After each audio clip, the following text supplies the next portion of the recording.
Welcome to Kenton's videos. Enjoy the video. In this video, I will show how to make pizza topping easy method. Preheat a skillet to medium heat and start by finely chopping fresh ingredients, draining wet toppings, and toasting aromatics briefly to concentrate flavor. Use a light hand with oil and cheese, season in layers with salt and pepper, and taste as you go to build balanced, consistent toppings that won't make the crust soggy or overpower the sauce. Make toppings efficiently by prepping everything at once and organizing by cook time. Group quick items like basil and slow items like sausage separately. Use a box grater for cheese to avoid clumps, and lightly salt watery vegetables to draw out moisture before adding to the pizza.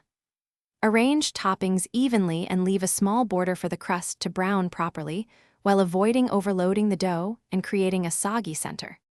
Quick recommendation: if you meal prep or pack leftovers, these leak-proof containers make storing pizza slices easy and mess-free, and they stack neatly in the fridge.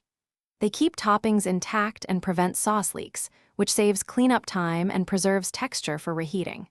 If you like this tip, please subscribe and hit like to support the channel. Check the description for the link and other deals. Now let's get back to the video. Layering order matters. Sauce first, then cheese, then toppings, and consider raw versus cooked items to prevent underdone or burnt pieces. Pre-cook dense meats and sturdy vegetables, reserve fragile herbs and greens for the final minute, and dot with olive oil sparingly. Taste and adjust seasoning as you assemble, aiming for contrast between salty, sweet, acidic, and crunchy elements so each slice remains flavorful and structurally sound from edge to center.